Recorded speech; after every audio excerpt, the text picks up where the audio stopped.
La cristiandad es la religión más grande y organizada de la Tierra. 1 de cada 3 personas es miembro.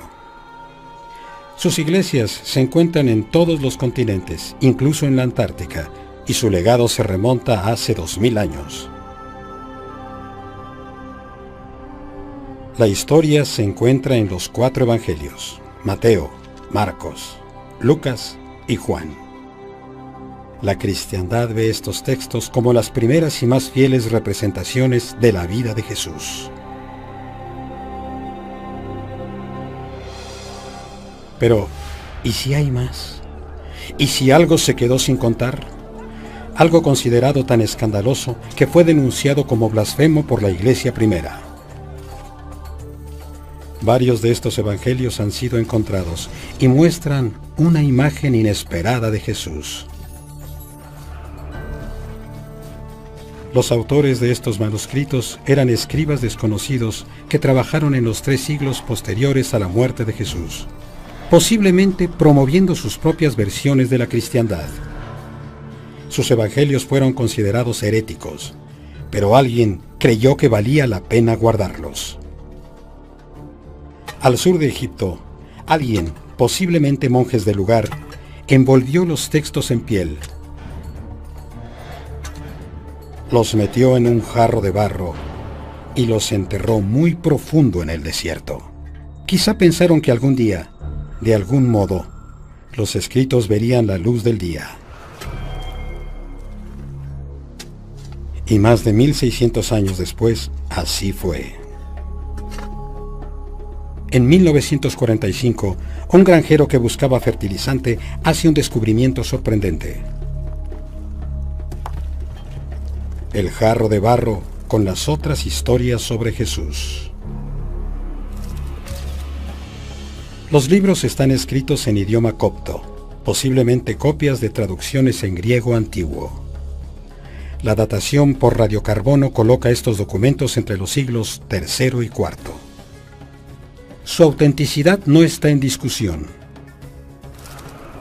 Es lo que está escrito en los documentos lo que crea controversia.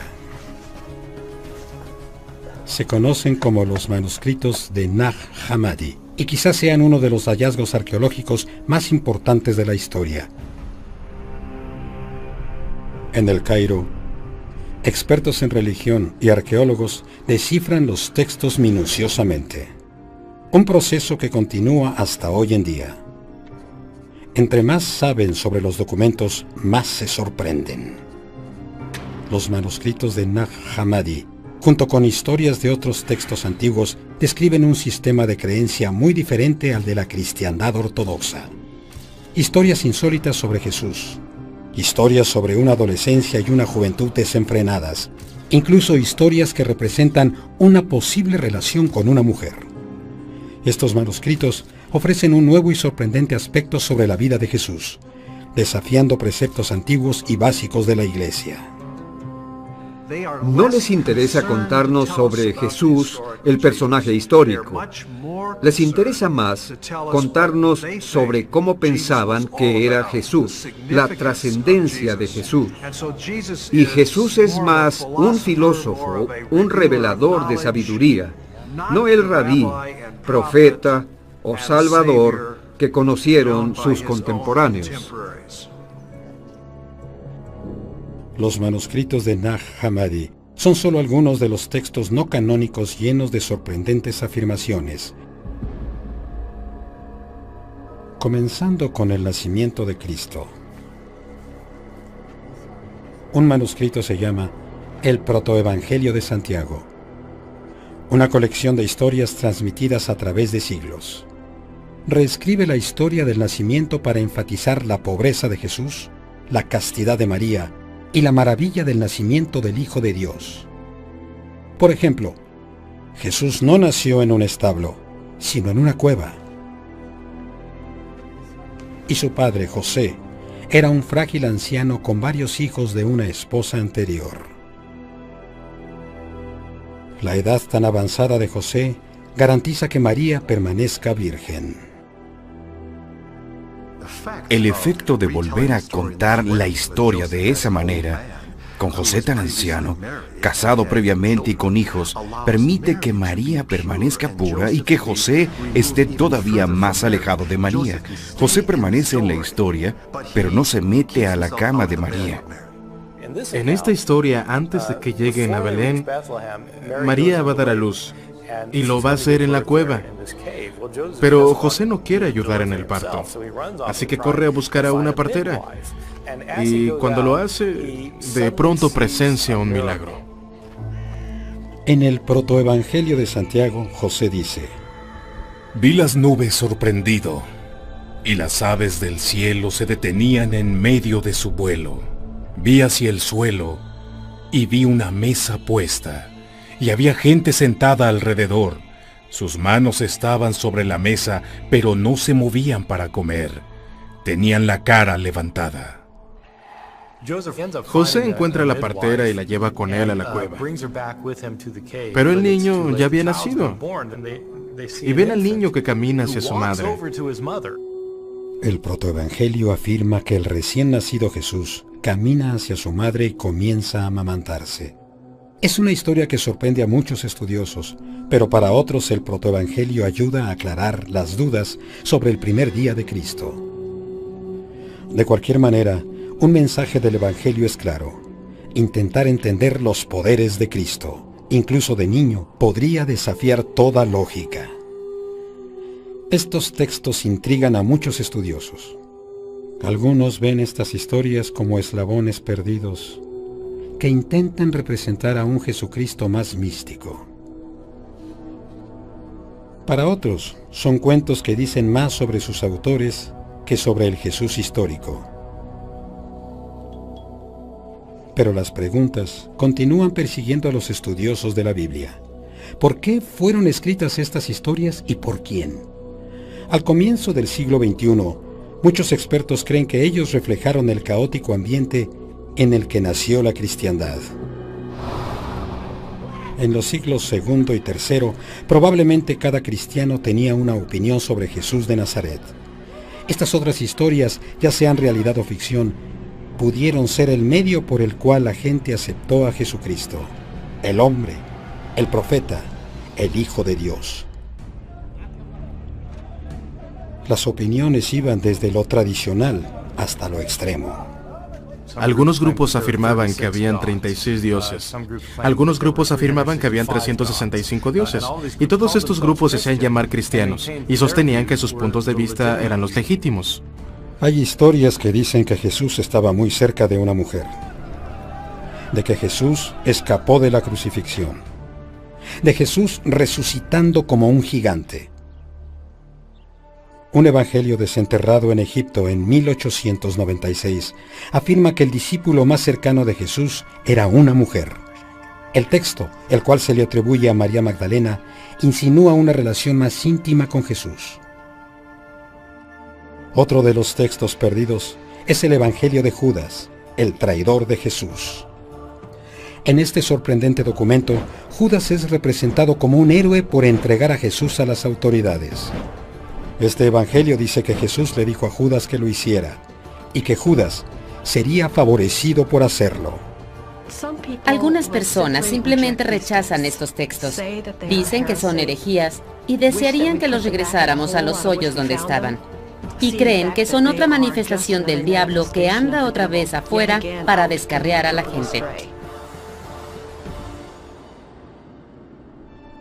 La investigación que intentaba saber quién escribió estos textos llegó al corazón de la confusión política y religiosa que siguió después de la muerte de Jesús.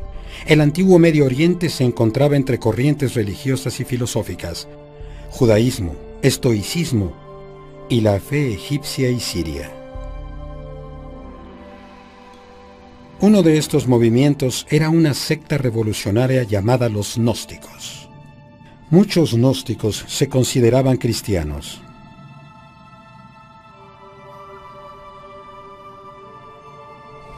La palabra en griego para conocimiento es gnosis, y estas personas se conocían o se hacían llamar gnósticos. Para estos cristianos, Jesús era un Salvador divino traído de más allá desde los límites del universo material. Su cuerpo era un disfraz terrenal que alojaba un espíritu divino. Parte del problema de la iglesia era decidir quién era Jesús, hasta qué punto era un ser humano, hijo de un hombre, y hasta qué punto era un ser divino, el Hijo de Dios. Muchos gnósticos se acercaron a la figura de Jesús, a sus lecciones de amor, de caridad y de tolerancia, un maestro del conocimiento secreto. Pero los gnósticos estaban en desacuerdo con el concepto tradicional de que Cristo debía morir por nuestros pecados. Los gnósticos y otras sectas cristianas querían explorar sus propias versiones de Jesús y comenzaron a escribir sus propias historias. Vamos a escribir nuestra propia historia. Olvidemos lo de la cruz, que es algo feo, y enfoquémonos en su sabiduría espiritual, que es lo que nos ayuda todos los días. No nos pidan que tomemos una cruz y lo sigamos, eso es pedir demasiado. Queremos un Jesús que podamos manejar, no un Jesús que nos maneje a nosotros. Mientras los expertos descifran los inusuales manuscritos, las diferencias se vuelven más claras. Cada página sugiere volver a meditar sobre lo que ya sabemos sobre Jesucristo. Por primera vez, seguimos los pasos de Cristo el Niño, e incluso del rebelde adolescente. Los expertos creen que estos son textos antiguos auténticos. Pero lo que significan podría ser para siempre un desafío.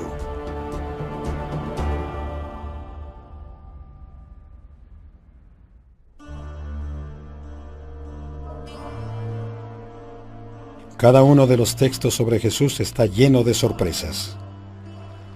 Un manuscrito, el Protoevangelio de Tomás, es una colección de historias que muestran a un niño inmaduro mostrando sus poderes sobrenaturales.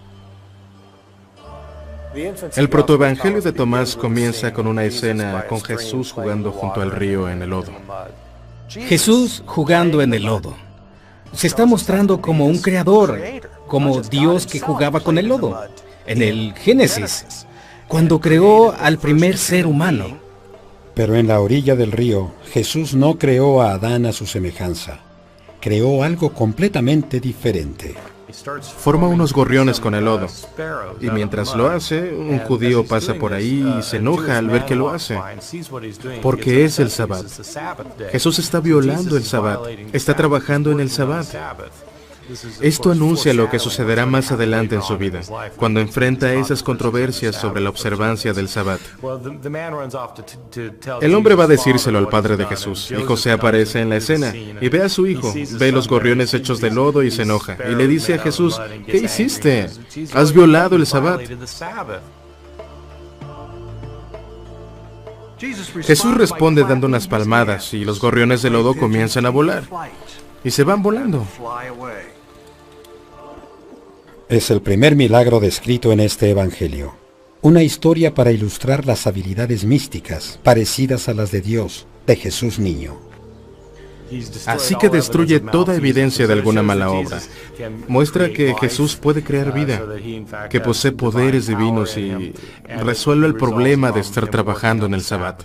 Él es el Señor del Sabbat, aunque solo tenga 5 años. Lo que sigue en el protoevangelio de Tomás es casi imposible de creer. Este evangelio afirma que el Hijo de Dios es capaz de quitar la vida. Él tiene un mal carácter, así que cuando Jesús se enoja hay que tener cuidado porque te podría dar una golpiza por su mal carácter. De acuerdo con este texto, Jesús deja lisiado al Hijo del Hombre que se quejó porque Jesús había violado el Sabbat, diciendo: Quedarás como un árbol sin raíces, sin frutos. Y el niño se desvanece en su presencia. Luego llegan los padres del niño lisiado y se lo llevan cargando, lamentándose, preguntándose qué clase de niño puede maldecir a alguien así.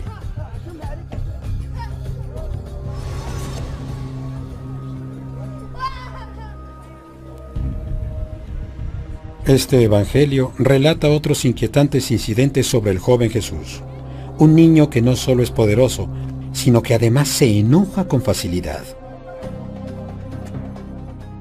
Jesús va caminando por la calle de Nazaret y otro niño le da un empellón en el hombro, por accidente, y esto irrita a Jesús. Voltea y le dice al niño, no llegarás muy lejos. Este evangelio afirma que el niño golpeado por Jesús cayó al suelo muerto. ¿Por qué querrían los cristianos mostrar a un Jesús violento que mata a la gente y la deja lisiada? No estoy seguro de que haya una buena respuesta para eso. Algunos expertos creen que esta oscura representación de Jesús se debe a la lucha por comprender el infinito poder de un ser divino, especialmente de uno que anda por las calles como un niño. Es importante recordar que Jesús había muerto unas generaciones antes de que estos textos fueran escritos. El recuerdo sobre él aún estaba fresco, y la necesidad para entender su vida fue muy poderosa. Es el Jesús que imaginaron los cristianos de los siglos 3 y 4, porque queremos saber cómo era Jesús cuando era pequeño. Jesús es el Hijo de Dios, es todopoderoso y es inteligente. ¿Cómo era de pequeño? Los evangelios no nos dicen mucho al respecto. ¿Practicaba sus poderes hasta que le salía bien? ¿Está el evangelio de la infancia de Tomás tratando de mostrarnos una versión temprana del Jesús que regresará el día del juicio? En la teología tradicional cristiana, la gente que no acepta a Jesús, que no esté con Él, serán lisiadas, asesinadas y destruidas cuando Jesús regrese, el día del juicio. De alguna manera lo había anunciado cuando tenía 5 años. Tal vez al representar a Jesús el niño como Jesús el juez final, es una forma de alentar en el lector una veneración más devota hacia Dios. Tal vez intentaban expresar qué tan importante era esto, cuál es nuestra relación con Jesús, que es importante cómo tratemos a este niño y cómo lidiemos con él. Por lo menos 3 veces en el evangelio de la infancia de Tomás, el joven Jesús hace los mismos milagros que después hace siendo adulto. Resucita a los muertos. El primer incidente sucede cuando el amigo de Jesús, Zenón, se cae del techo. La gente de Nazaret, que ya le temía al violento Jesús, creía que Jesús había matado al niño. Zenón está en el suelo. Sus padres salen de inmediato. Ven a su hijo muerto y a Jesús en el techo. Y creen que ha vuelto a hacer lo mismo. Acusan a Jesús. Le dicen, eres problemático. Tú lo empujaste. Jesús responde, yo no lo empujé. Él se arrojó. No tuvo cuidado. Brincó del techo y murió. Los aldeanos creyeron que Jesús lo había hecho porque ya había estado golpeando a los niños de la aldea que lo molestaban. Jesús intenta defenderse, enojado por ser acusado de matar a su amigo. Y grita, Zenón, yo te empujé. Zenón resucita y dice, no, Señor, tú no me empujaste, tú me has levantado. Jesús, el niño biónico que puede saltar del techo, aterrizar en el suelo y resucitar a un niño para que diga la verdad. Los expertos dicen que esta historia fue un intento de los autores por mostrar la transformación del joven Jesús, que conforme crecía, comenzó a notar que podía utilizar sus poderes para hacer el bien. Otro ejemplo en donde Jesús usa sus poderes para devolver la vida está en una historia donde una madre se lamenta porque su hijo ha muerto. Cuando Jesús escucha llorar a la madre, va hacia el niño, lo toca en el estómago y dice, yo te mando, niño, que no mueras, sino que vivas y te quedes con tu madre. Cuando el niño regresa a la vida, Jesús le dice a la madre, tómalo, dale leche y acuérdate de mí. Algunos estudiosos creen que la redención de Jesús, de adolescente asesino a dador de vida, fue un intento de los autores por mostrar la madurez de Jesús. Ya está consciente de quién es Él, de lo que es capaz y hacia dónde se dirige su vida. Mucha gente cree que los evangelios de la infancia no son más que interpretaciones creativas de la Biblia, resultado de una nueva y convincente doctrina del siglo II. pero no necesariamente visiones precisas de la vida del joven Jesús. Estos evangelios de la infancia son romances cristianos. Son entretenidos, disfrutables y son muy divertidos. Muchas de las historias de los evangelios de la infancia son cuentos sencillos que no tratan de asuntos de vida o muerte. Una historia conocida del evangelio de la infancia de Tomás describe cómo Jesús trabajaba con su padre, José, en la carpintería. Creo que una de las historias más divertidas en el Evangelio de la infancia es donde Jesús vive en Nazaret. Es hijo del carpintero. El cuento narra que José no era muy buen carpintero. José es contratado por un hombre rico para hacer una cama. Esto significa dinero para la familia. Es un trabajo importante, pero desafortunadamente José comete un error. José corta la madera muy corta y no tiene dinero para reponerla. Pero su joven hijo le dice que no se preocupe. Jesús usa sus poderes para agrandar la madera, regresándola al tamaño que tenía. Ahora el tamaño es perfecto y José está muy contento. Una vez más vemos el poder de Jesús, incluso siendo un adolescente. En algunos casos, los textos perdidos y la Biblia cuentan la misma historia. Por ejemplo, cuando Jesús tenía 12 años, visita el templo en Jerusalén. Algunos estudiosos creen que esta correlación podría confirmar la validez de los manuscritos perdidos. Otros dicen que la historia de Jesús en el templo es tan común que está registrada en la Biblia en el Evangelio de Lucas que no prueba nada, excepto que se usó a Lucas como fuente. No es fantástico. Jesús no hace volar pichones hechos de barro, no reprende a nadie, no resucita a un niño muerto. Solo está en el templo discutiendo sobre las escrituras y sobre teología con los maestros de la ley. El misterio sigue sin resolverse. ¿Son estas historias sobre Jesús reales o son adornos creativos? ¿Es posible que sus primeros años hayan estado llenos de enojo, represalias y piedad? Uno de los textos apócrifos no solo habla de la niñez de Jesús, de hecho intenta aclarar las dudas de su vida, entre las edades de 12 y 30. Esta moderna e inusual narración cuenta la increíble historia de un viaje de Jesús, un viaje fuera de Galilea, al Himalaya.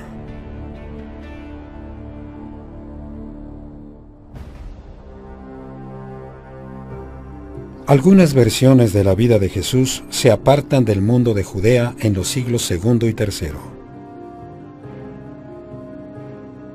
1887, al norte de la India. Los años perdidos de la historia de Jesús toman un giro inesperado.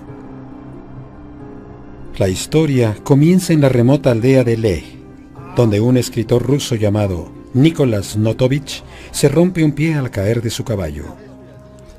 Los monjes budistas de un monasterio cercano lo salvan.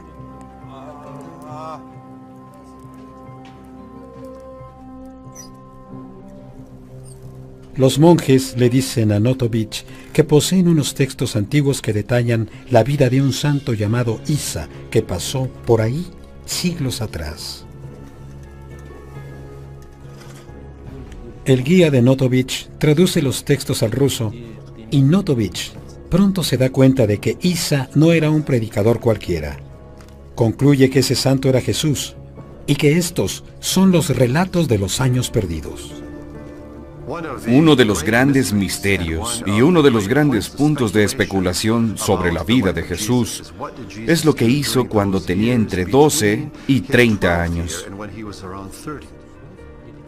La gente piensa que no se sabe nada sobre esos años. Incluso el nombre del profeta del Himalaya es una pista. Isa significa Jesús en muchas lenguas del Oriente.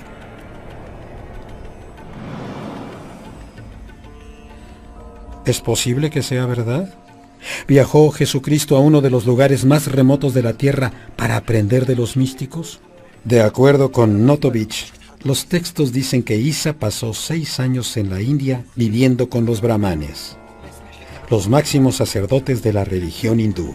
Algunas personas creen que hubo alguna conexión con esos maestros de diferentes religiones, que Jesús pudo haber tomado algunas de sus ideas místicas del hinduismo y del budismo. Las palabras usadas en las enseñanzas de Isa son similares a las de los evangelios del Nuevo Testamento. No adorarás a los ídolos, no te considerarás de los primeros. No humillarás a tu vecino, ayudarás al pobre, ayudarás al débil, no le harás mal a nadie.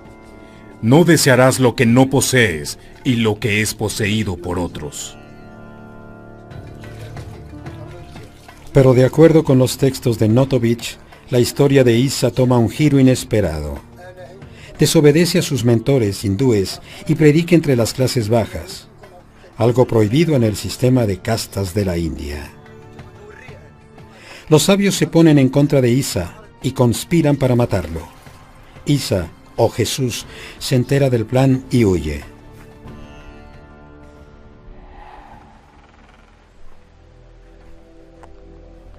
Notovich se cura de su herida y regresa a casa, pero en su maleta lleva bien envueltas las traducciones de los textos. Afirma que son una prueba innegable, que resuelven uno de los grandes misterios de todos los tiempos, el paradero de Jesús durante esos años perdidos. Notovich publicó el material en 1894. El libro se tituló Los años perdidos de Jesús. Pero los estudiosos modernos no están convencidos. La idea es atractiva y vale la pena examinarla, pero no hay evidencia histórica de que Jesús fue a aprender de los maestros budistas o hindúes.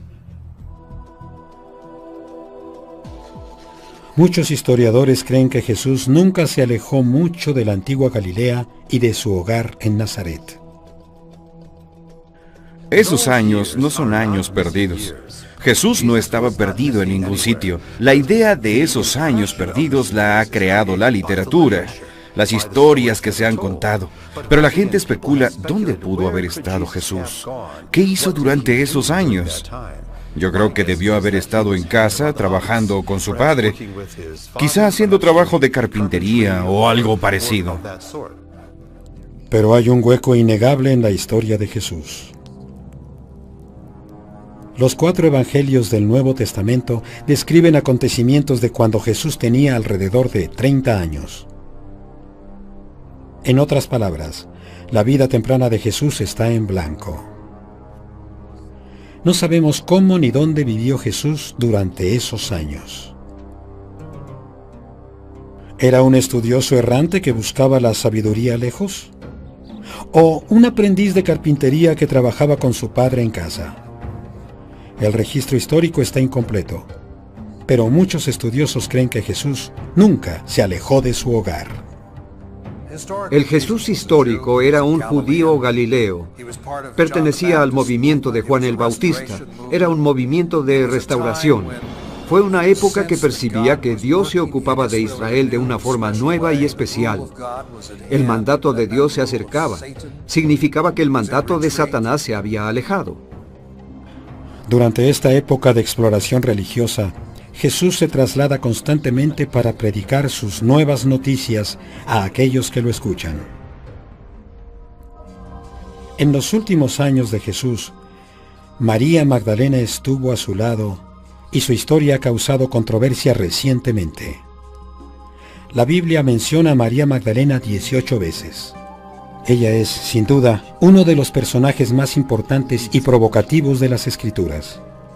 Y 2 evangelios apócrifos, el Evangelio de María Magdalena, encontrado a finales del siglo XIX en la tumba de un monje, y el Evangelio de Felipe, que forma parte de los manuscritos de Nag Hammadi, insinúan una sorprendente relación entre Jesús y María Magdalena. Ahora, con textos como el Evangelio de María Magdalena y el Evangelio de Felipe, tenemos una idea clara de que esta figura pudo haber sido un discípulo más importante para Jesús de lo que la gente imagina. Pudo haber estado muy cerca de él.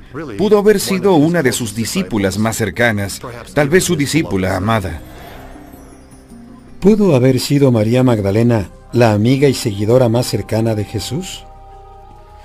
De acuerdo con el Evangelio de María Magdalena, es ella quien conoce la mente de Jesús mejor que los otros discípulos. Es María Magdalena la que conoce los secretos de Jesús.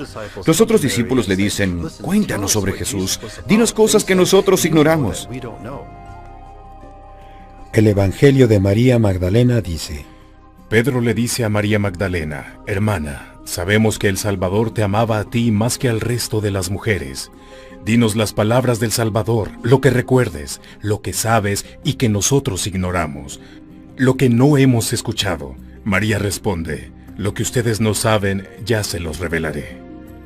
El Evangelio de María Magdalena y el de Felipe sugieren que María Magdalena era la confidente más cercana de Jesús, pero la mayoría de los estudiosos no están convencidos.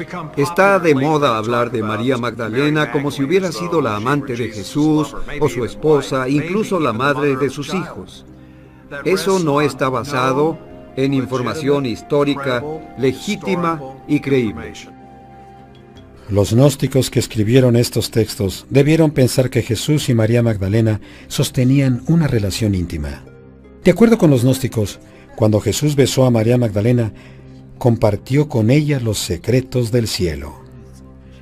Pero un problema en descifrar el significado de los evangelios es la condición en la que están. En el caso del Evangelio de Felipe, el papiro se está deshaciendo y está lleno de hoyos. Debido a eso falta la palabra clave que describe dónde besó Jesús a María Magdalena. Algunos sugieren que la besó en la boca, pero pudo haber sido en la mejilla, la frente, la mano, la oreja, la nariz. No sabemos qué palabra era esa. Se ha dicho mucho sobre ese beso. Se ha usado como base para sugerir que hubo intimidad, una relación íntima entre Jesús y María Magdalena. Si tuvieron o no una relación íntima física, no está claro. Con tan poca evidencia de los textos gnósticos incompletos, el probar que existió una relación es algo difícil, pero un capítulo de la vida de Jesús está bien documentada tanto en los evangelios canónicos como en los extracanónicos. La historia de su brutal tortura, su crucifixión y resurrección. Ahora los textos perdidos hacen su afirmación más polémica, una afirmación que golpea la base misma de la cristiandad. Que la sangrienta muerte de Jesús en la cruz nunca sucedió.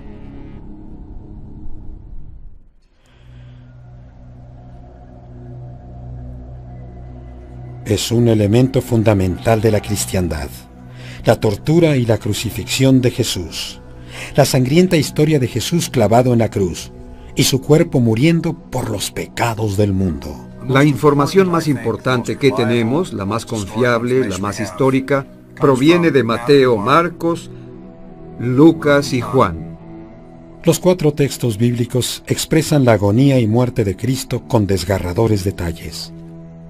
El Jesús histórico fue crucificado por los romanos. Fue algo horrible.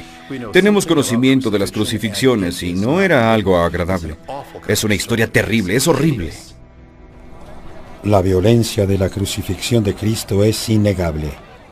Pero la idea de que Jesús sufrió y murió en la cruz para expiar los pecados de los humanos no siempre fue aceptada como evangelio. Algunos cristianos no creían que el Mesías podía morir tan vergonzosamente. Durante los primeros 300 años de la cristiandad, los relatos de la muerte de Jesús eran muy diferentes. Los escritores de la época buscaban la forma de aceptar la idea de que Jesús, el Hijo de Dios, podía ser ejecutado. Los evangelios posteriores, escritos en los siglos II y III, tratan de algo diferente. La muerte de Jesús es entendida de forma diferente o simplemente negada. Se pensaba en Jesús como alguien que no había muerto. Tal vez uno de los relatos más provocativos sea el de Basílides, un gnóstico egipcio del siglo II. Sus textos eran tan incendiarios que la mayoría fueron destruidos. La parte más controversial de su doctrina fue la idea de que Jesús no murió en la cruz. El hombre que murió era otra persona, una víctima inocente puesta ahí por el mismo Jesús.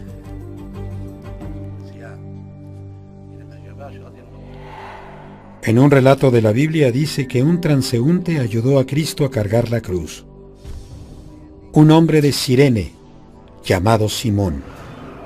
Pero Basílides dice que Cristo le pone una trampa a su ayudante.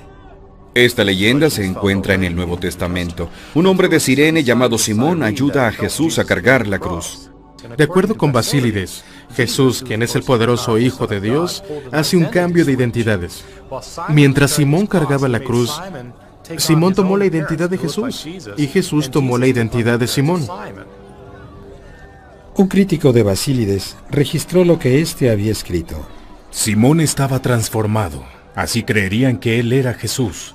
Fue crucificado por desconocimiento y por error, mientras Jesús, bajo la forma de Simón, estaba a un lado, riéndose de ellos. Se burla de la idea de que alguien pueda crucificarlo. Algunos creen que la versión de Basílides de la crucifixión nació de la incredulidad de que Cristo, el Mesías, pudiera morir de un modo tan horrible. Los romanos tenían al hombre equivocado. Crucificaron a Simón y Jesús no fue crucificado. Esa fue una forma de lidiar con el escándalo de la crucifixión, decir que nunca había sucedido, que Jesús sobrevivió y vivió como el Hijo de Dios. Otros relatos sobre la muerte de Cristo parte de los textos desenterrados de Nag Hammadi, Egipto. Colocan la historia de la crucifixión más allá del límite. En una versión llamado el Apocalipsis de Pedro, Jesús desaparece de la cruz y aparece al lado del apóstol Pedro, burlándose de los romanos por su desconocimiento. Jesús se para a un lado y entonces se ríe de la estupidez de aquellos que creían que podían crucificar al Hijo de Dios. El Apocalipsis de Pedro describe la escena en detalle. El Salvador me dijo: a este en cuyas manos y pies introducen los clavos es la parte carnal, el sustituto expuesto a la vergüenza, el que existió según su semejanza. Pero el que está a su lado es el Salvador viviente. Mira alegremente a aquellos que lo perseguían, se burla por su falta de percepción. Para algunos gnósticos, Jesús era una figura de otro mundo, a quien los humanos no podían ejecutar. Quizá el horror de la crucifixión de Cristo fue algo que los antiguos escritores no pudieron soportar, y se vieron forzados a reinterpretar lo que sucedió con Jesús el último día de su vida. Otras personas creían que la forma de tratar la crucifixión era haciendo preguntas fundamentales. ¿Fue Jesús realmente crucificado o no? ¿Las primeras tradiciones lo entendieron bien o no? ¿Es posible que alguien más haya sido crucificado en lugar de Jesús? ¿Que él no haya sido crucificado? ¿Pudo Simón de Cirene haber sido crucificado en lugar de Jesús? Los expertos dicen que no.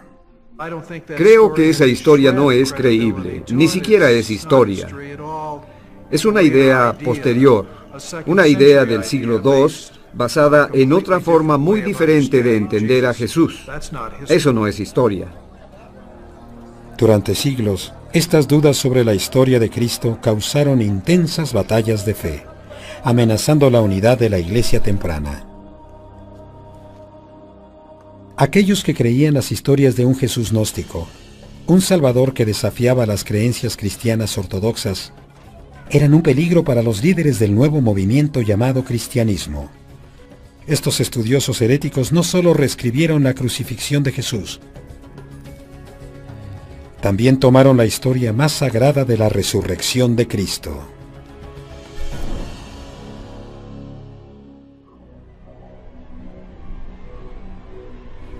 En una tranquila mañana de domingo, 3 días después de que Jesús fue crucificado, los cristianos dicen que sucedió el milagro más grande del mundo. Su Salvador se levantó de la muerte.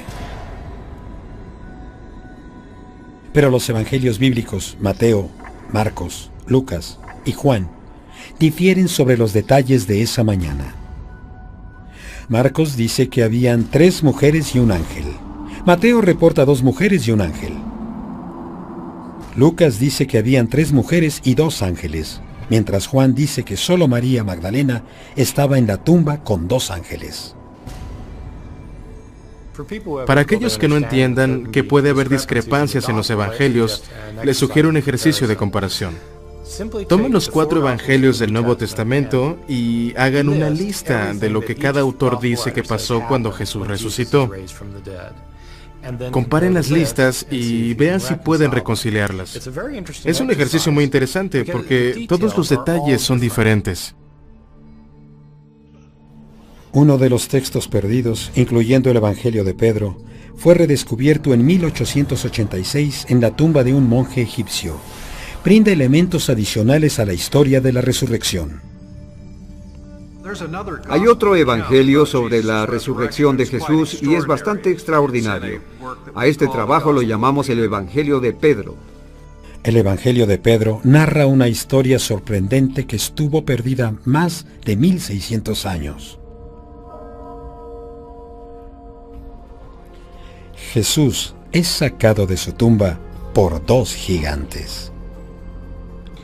Y la cruz sale de la tumba. No sé qué estaba haciendo la cruz adentro de la tumba, pero la cruz sigue a Jesús afuera de la tumba. El texto dice que la voz de Dios retumba desde el cielo, preguntándole a Jesús si es que predica para los vivos y para los muertos. Y la cruz, que flota en el cielo, responde: sí. Tenemos a un Jesús gigante y a una cruz que habla y camina. Este es un relato estupendo.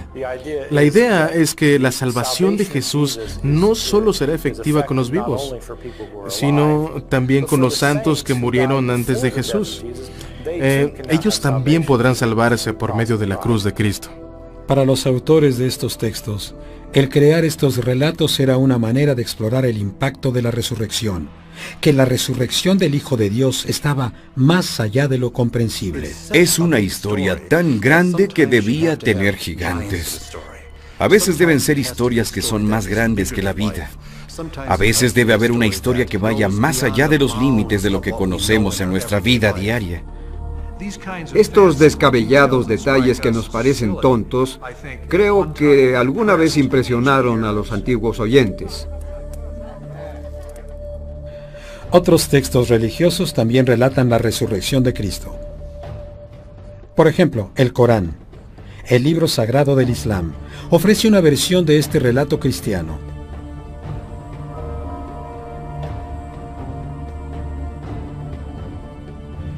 En vez de morir en la cruz y resucitar, el Corán dice que en apariencia los romanos crucificaron a Jesús, pero que estos no lo mataron. El Corán dice que solo en apariencia Isa fue crucificado, lo que sugiere que el profeta de Dios no fue sacrificado. En el mundo islámico hay una variedad de especulaciones sobre quién pudo haber sido sacrificado realmente.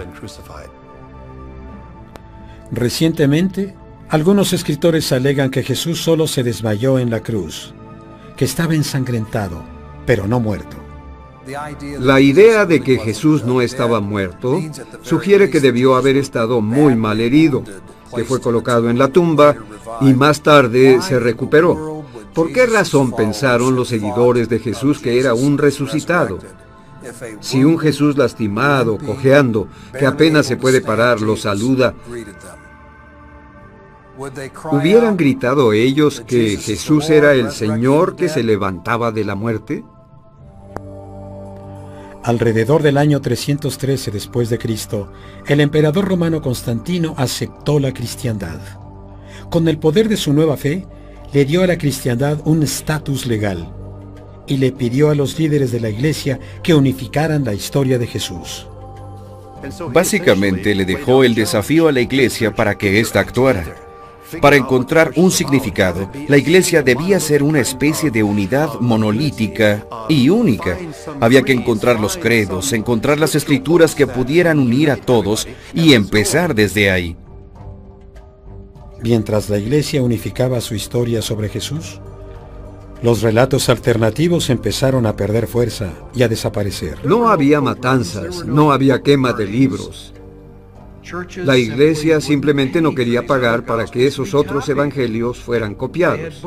Podían costear los libros de Mateo, Marcos, Lucas y Juan, pero no tenían presupuesto para el evangelio de Tomás, el evangelio de Pedro o el de Felipe.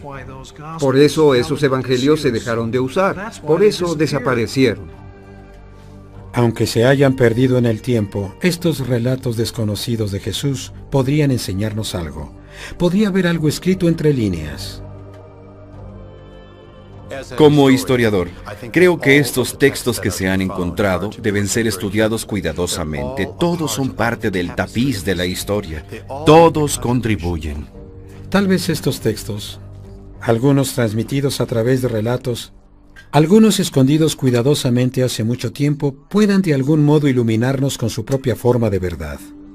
Ya sea la verdad de la gente que los escribió, de la época en la que esa gente vivió, o de la religión que esperaban crear. Esto va para todos esos mitos posteriores.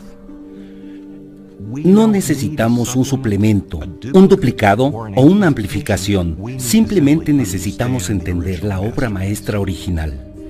Entender esa obra maestra, la Biblia, parece que era lo que intentaban estos autores, mostrando a un Jesús niño, aunque fuera un niño malicioso. Tomaron los evangelios bíblicos e intentaron llenar los huecos. Al representar a un Jesús poco convencional, los gnósticos y otros escritores en los siglos II y III intentaban conectarse con Jesús a su manera. El hecho es que entender que había mucha gente que intentaba llegar a la verdad o las verdades, que eran personas de buena fe, que estaban escribiendo textos y explorando las posibilidades, nos permite aceptar más el hecho de que todos esos textos deben ser leídos con interés y con aprecio. ¿Y si hay que aprender algo de estos controvertidos relatos? Quizá simplemente que la fe y la cristiandad siempre desatarán opiniones diversas y apasionadas. Si reconocemos que desde el principio la cristiandad era sorprendentemente diversa, eso debía hacernos tolerantes a la diversidad y no intolerantes. El entender las lecciones que recogen estos misteriosos textos no es cosa fácil. Creo que la gente común no tiene otra opción más que estudiar, tomar algunas clases, leer buenos libros y hablar con personas que sepan del tema. Pero eso es fácil de decir y difícil de llevar a cabo. Interpretar las historias de los textos perdidos puede ser cuestión de aprendizaje y fe. Pero una cosa es clara: los autores de estos relatos deseaban contarnos su propia versión de la historia de Jesús. Sus relatos continúan sorprendiendo y confundiendo a aquellos que los leen. De algún modo, el trabajo de estos antiguos escribas aún podría desafiar creencias básicas del cristianismo, así como lo hicieron hace tanto tiempo.